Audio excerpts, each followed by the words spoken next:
a échoué. Maintenant, qu'est-ce qui est arrivé aux États-Unis? Problème, il y a États-Unis. La communauté internationale n'a pas d'amis. Communauté internationale, azalaka na amité. Dans la communauté internationale, il n'y a que des intérêts qui priment. Là où il y a nos intérêts, on va protéger chaque intérêt. Donc comment on a que dans Brazzaville, si les lots s'assouent à l'Ouakate, pourquoi l'intérêt à la française ali, à partir de s'assouent à protéger la société au domaine total? Les lots koyebi sabino. Pour quelle raison? Par alors pour faire banana. Misala et bandaki na mité. Niveau ya ba lobby, ma grande puissance na monde. Ligne monani. Dès que Paul et banana et Sili, Brazzaville faillite. Pour quelle raison? Bisso, port na Bisso ya Matadi, port international Matadi. C'est le 5e meilleur port de l'histoire d'Afrique. Nous sommes 5e. Mais nous avons accosté dans l'océan. Mais nous sommes 5e en Afrique. Alexandrie, Akou, l'Afrique du Sud, Brazzaville et la République démocratique du Congo. Port international à Matadi. 5e. Maintenant, dès qu'on va entamer, donc le groupe DP1, nous avons construit port et banane. Dès que port et banane est fini, l'océan Atlantique et l'Ouest. Donc on a la première port au niveau d'Afrique. Qu'est-ce que maintenant la France fait? IDPS viva! IDPS viva! Fatime! Fatime! Dans le marché mondial, dès que port et banane est fini, oh oublie! RDC est dans l'Ouest. Et là, ville portière à moindre. Et port international à moindre. Dans le marché mondial, donc on est la plus forte que Angola, donc on est la plus forte que Brazzaville, donc on est déjà fort dans SADC. La RDC est plus fort dans le niveau SADC. Si les blancs armement, dans le niveau SADC, l'armée congolaise, c'est la deuxième puissance dans l'armée à SADC. Après Afrique du Sud et Zabiso. Par rapport à quoi je vais expliquer tout à l'heure. Maintenant, parce que dans la ligne député à Boussoba, Boba Lobby, budget armé, et ça faible par rapport au budget à l'Assemblée nationale. Nous allons expliquer ici. Quand Boba Lobby, le budget armé dans Bisso, et ça faible par rapport au budget armé national, je vais expliquer les députés. Va comprendre. Là, soit dans qu'est-ce qui est arrivé? Le président de la République a fait première pierre. La construction port international à banane. Le plus grand port avec 42 piles. Parce que port il y a Matadi compte 11 piles. Port il y a Boma, les gens ont 8 piles. Quand il y a accostage, il y a ceux qui déjà ici dans la fin de l'année. Mon premier bateau est accosté en 2023. Ninyeye, groupe DP1, le ministère du Transport va insidier. Bisika KFan, les gens spoliés, parce que c'est déjà battu. Et parce que qui vendent sur le terrain, et c'est le gouvernement.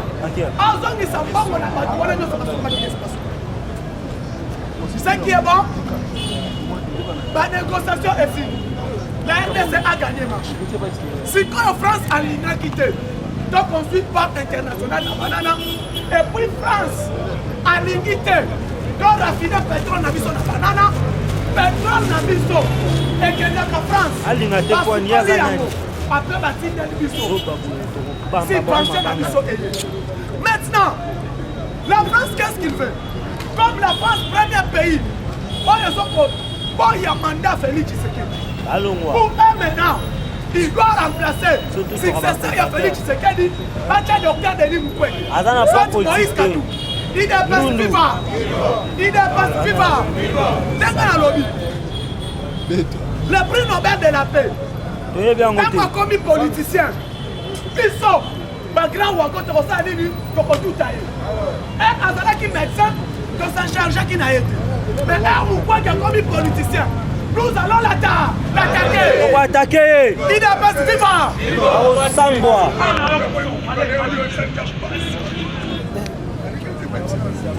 peste, viva! Viva! Un prix Nobel de la paix. Azalaki médecin, donc qui pas qui était. Pourquoi? Donc respecter qui serment na bango babé ngangoli. Serment ceux qui dit Socrate, ceux qui dit hypocrite. Donc respecter qui serment na en tant que médecin. Mais quand prix Nobel entre, mais guerre, mais Félix Tshisekedi, mais en tant que remorque, mais comme ça la vie, pipi pipi le monde entier, pipi pipi le monde entier, donc on s'acquiert du Nazaré, donc on s'acquiert. À l'attaque qui est là-bas, il faut t'entendre que moi aussi. Tu respectes qui maman, tu respectes qui maman, et Olive l'homme a continué la politique. Comment ça la nuit? Pipi le monde entier. Vas-tu aller? Il est best viva. Vas-tu bien? T'es au moni. Prix Nobel de la parole. Prix Nobel. Le port de la banane. Ce qui est ton ami. Et cause de la insécurité pour l'économie africaine. On a pris Nobel de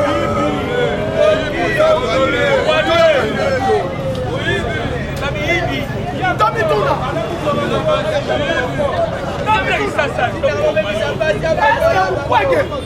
Est-ce que Congolais? Est-ce que Mukwege? Aza Congolais? Yoka Mukwege à l'objet. Pourquoi Docteur Mukwege?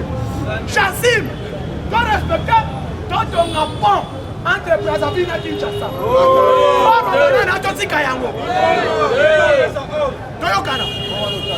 Moi, en tant qu'économiste, moi,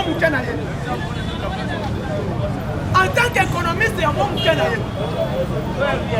s'il vous plaît, docteur Mukwege, tout dit qu'à haine, maintenant sur la réalité.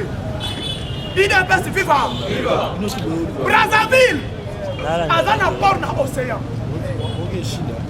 Nigeria, un niveau CDAO, Azana le plus grand port, un niveau nigérien qu'on appelle port Akou, le port le plus pétrolier d'Afrique.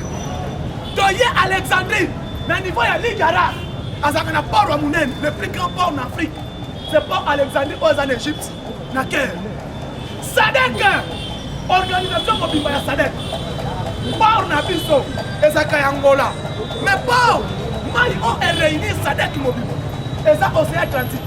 Donc, marché, il y a Sadek. Il faut ça les Mawapi, n'a pas alors on va à il y a banane. Et Félix a déjà premier pied. Parce que Félix Tshisekedi est au pouvoir pour libérer maintenant. Parce que la RDC, elles ont payé dans le centre et Afrique mobile. Donc, marché commun et Union africaine. Il faut ça les manas centre, qui est la République démocratique du Congo. Tant que on menacé par le banane et ton mamaté. Donc, on l'a RDC. Mais il faut ça d'être, mais au boy. Oh yo yo, et qu'on fait ça. Plus de 2 500 000 Congolais nous ça.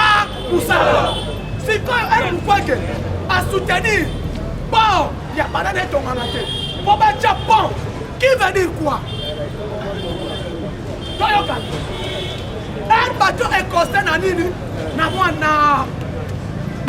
Brazzaville, précisément na Pointe-Noire. Bateau est costé. Bateau n'y en sort. Quand tu as conseillé pratique, il n'y a pas de et quand tu as sauté, tu as quitté le port de Brazzaville. Et Martin a vraiment. Et quand tu prends, il y a Kinshasa. Donc, abomi banana, abomi matadi, abomi nabo. Nous allons écouter, on a traversé 5 minutes et le mouvement.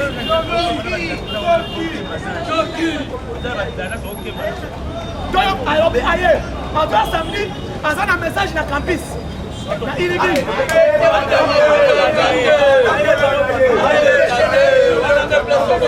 Docteur Mukwege, il y a mal à l'obagi. Place où on a soutenir l'intérêt à les Français. Allez-y voir. N'engagez pas Congolais, pas comme les politiciens congolais, pas comme les imbéciles. On rien à soutenir. Pas de banane. Et relever l'économie. Il y a à soutenir. Bon, il y a Pointe-Noire et puis pas route. Félix Tshisekedi est un grand dribbleur. Comme il est un grand dribbleur, naïté. Parce que tu vas bien dire, ça va américain. Félix Tshisekedi, c'est un grand dribbleur. Dans la politique Afrique, il n'y a pas un joueur qui dribble plus que Tshisekedi. Aucun n'est pas naïf. Aucun n'a gauche à côté de la droite. À mon niveau, à Tchébi. Voilà ça va américain. Félix, c'est un grand dribbleur. Alors, na limite kotonga port bon route là Brazzaville mais premièrement tosilisa port ya banana toketana mokotambo kama alobi soki ke ya port ya banana esili bamonte bagrid esili ngai na sasu toketi na port route là todepose première misale bagi sikoyo nini soye abayokani Frenchi makilalo akei na brata na mwana alobi première pierre depuis bacha Congo oyo ezali misale bakakate surtout qu'après 48 heures Fati a répondre à José Maki a répondre à José Maki a nommé équipe na kati wana deshe oyo akozala misale apart lopofa bana aza nani mutu à Dubaï pesa ya c'est un Congolais directeur oyo azokipe makambo ya finance aza mpe muda parce que Congolais politicien Congolais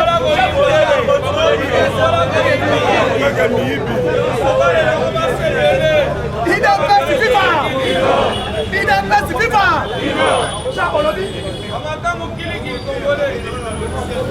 nde omoni sikoyo Fati a nommé anase ayekonome coordonnateur bakosupervise misala ya port eloko bana a nommé l'homme de confiance mpo na ye nde bana kopesa rapport parce que lelo oyo yeba yango bien ere esili mpona chite makambo port ya banana bosana yango mwa oyo mi-octobre debi ya batravau ya port eloko mpo ya banana parce que bamateriel eza nango te bayokoto à part que nyonso etikali eza bapièce de montage bazomonte yango à partir ya wapi ya Dubaï balobi badubaï balobi boye ekozala port sophistiqué et le plus port intelligent na baport nyonso afrique oyo akobana koyamba na moins 2 jours po badécharger 4000 conteneurs IDPS viva 4000 conteneurs na 2 jours baodécharger nde omoni sikoyo sasu esui bafrançais babengi sasu yo ozoyeba te Tshisekedi alobi sosi ebana konafine pétrole na bango Tshisekedi alobi ate appel d'offre na 27 blocs pétroliers plus 3 blocs gazeux yo sasu ozoyeba te Tshisekedi oyo ozomona wana Paris bazwi ye Paris basali nini bazwi ye yo sasu ozoyeba te Tshisekedi wana ozomona asote bafrançais ake na baturk na baris na bakoréen yebisa biso omoni siki Tshisekedi deke azosilisa bitumba este yeba yango sasu yo liba na Afrique centrale sasu yo ozobima liba yeba yango sasu yo mpe oza moko oyo oyibaka mbongo ya forêt ya nini ya forêt équatoriale pendant 10 ans Kabila pense que on gère forêt yona ali bongo tala ba français ne ba bomesa ba ça soit fandi ayoki envoyé spécial à Emmanuel Macron ça soit tuni sikoyo to sala nini alobi eloko to sala ka pemba laka to zaki de terrain Kabila eloko wane sali ça soit ebisi ebon eloko salema reto bibisa bem Tshisekedi sala nini abi ouais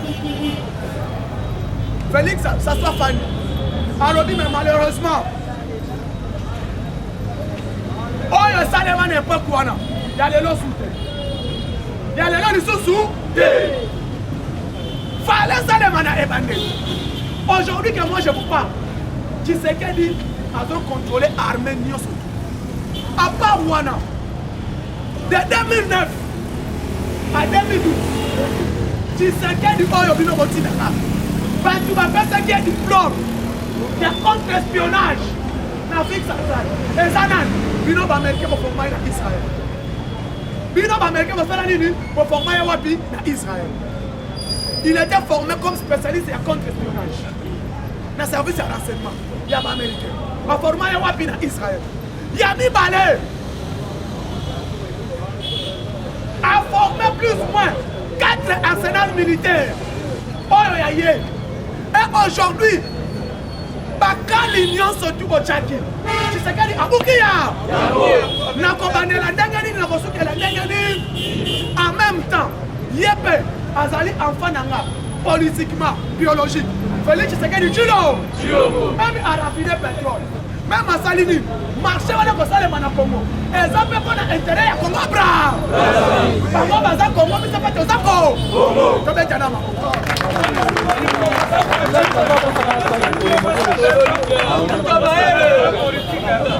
IDPS viva! IDPS viva! Fadjime!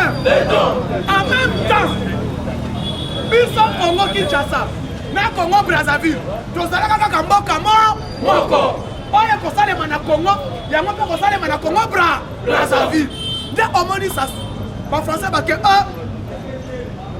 oyo nini susu, bake pa Laurent. Po bafrançais baza basolution. Kozala na confiance ya bato wana te. Bake pa Laurent.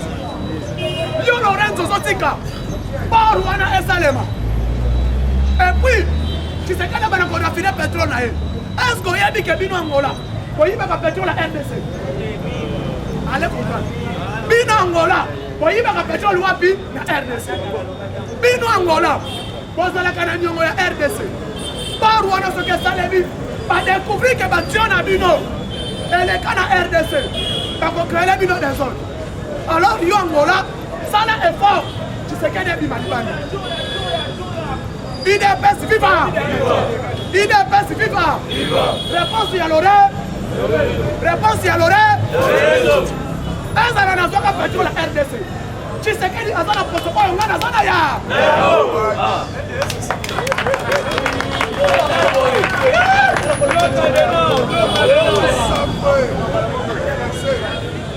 Tu sais qu'il y a un protocole, on a un zanaya! Et puis, on a invité. Spécial, la présentation seulement il y a l'oreille en tant que président de Biso Yassa. Problème est ça. À part Wana, Biso na RDC, nous avons partagé frontière moi, mais Bino France na Angola, frontière est ça wa. Laisse tomber. Mais au moni, n'a marié la chef de l'État. Il y a un moni bango moko bengi, tu sais que c'est un grand tribunal. Tu sais qu'il y a des arrivé, n'a pas d'inconvénient.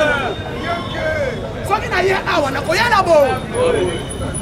Si on dit que ça, les Français vont échouer dans la mission. Parce que les Américains. Les Américains vont le vivre. Intérêt dans la mission de Congo. Nous avons signé partenaire privilégié entre Congo et les États-Unis. Ni une photo sale. Les Américains vont dire Félix Tshisekedi. Le premier ministre hollandais. Et Bakouta Tshisekedi. Parce que comme va parler de réchauffement climatique dans Hollande, dans les pays spoliataires du monde. Combattant réfléchir. Parce que parler de réchauffement climatique, pas de spoliation au monde. Dans les pays spoliataires du monde, les États-Unis, la Russie, la Chine, France, Angleterre, et le Canada, Japon, et le Corée. Orient à la présence. Pourquoi IDPS viva? Pomitou Nita Bakimina.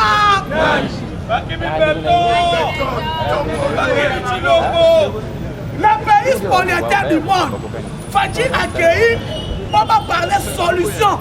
Il y a monde sur le plan réchauffement climatique. Parce que Nicolas, moi je suis en France, moi je suis en France. Mais là, pour parler de réchauffement climatique, les pays spoliataires, Bayete, Bakimina, Bakimina. Vous avez vu Facha Baboul, et Bandelia caressa. Elle a comme un ou, on soit mis, à Bandi. Pour conclure mon propos, Baki touche touche naka. Nenga salaki va prêter sa dette. A Koumissis Afrique du Sud. A Koumissis Bangonio surtout. Alors pour clore mon propos. RDC a subi agression barbare. Injuste par les rois. Les rois.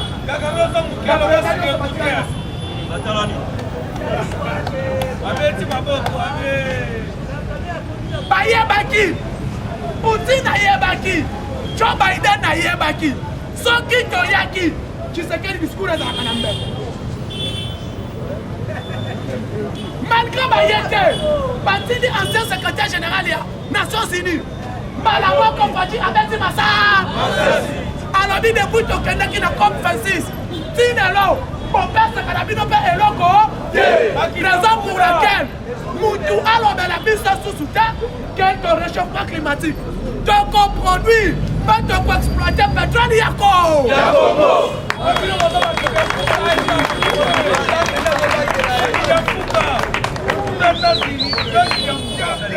Et puis à l'objet, le Congo est agressé par les rois de Rwanda. Dans un monde à aide, il y a pays mon côté dans le monde. Mais tant que RDC a averti, Binomoko Oni, Conseil de sécurité, bon lobby RDC va déposer Minouki, un ne veut pas déposer Minouki. Tu as trouvé un moyen pour te bimisa bango. Fanchi encore plus loin lobby. Cette fois-ci, guerre et Zozong Abisika et où et où. Alors boy, vous allez regretter. Oh yo RDC a causé la nini, a causé. Monde entier, on peut payer conséquences.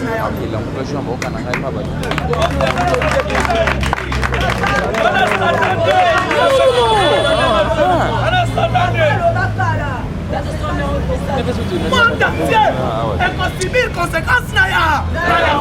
Il y a Omoni Beats, il est best FIFA, il est best FIFA, lobby, dans le bâton, dans le bâton.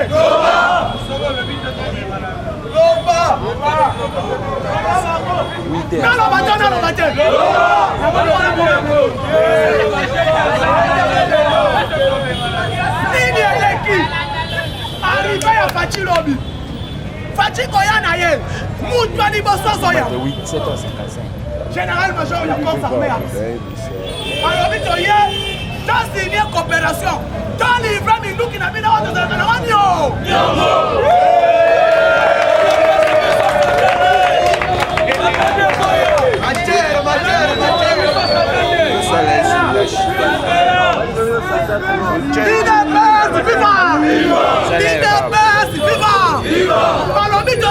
Gouvernement sérieux.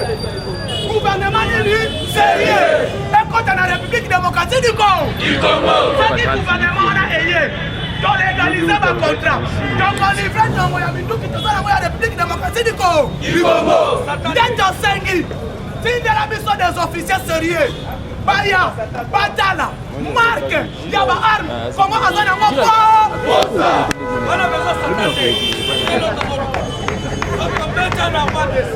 Sikayo, il est best FIFA, il est best FIFA, un Fachazoya, ambassadeur il y a Union européenne, comme Jean-Marc Châtelier, ambassadeur il y a États-Unis, chargé des missions à Maison Blanche, représentant la France, Baloni Boy, Mbarou, la cité de l'Union africaine. Baloni, papa, mais vous avez rendez-vous par te voyez ça la nuit, voyez ça la nuit, chef de l'État a ça. Oh non, comment nous devons accorder aïe Kolukani, Ndamamoni, balingi bakende facha lobite, otika bango baya to so, nayo kaba, facha lobibo, ide basi FIFA, nalo bate, satan facha lobibo, monde entier mobimba to salaki oni, ezate pa mutu moko. Azala likona batunya Oni Nations Unies et ça les maquis non pas aux États-Unis. Azala le plus fort que l'Angleterre, non pas aux États-Unis. Azala le plus fort que la RDC. Voilà qui s'en une charte, il y a Nations Unies. Qu'est-ce pas comment États-Unis face à la grande puissance du monde.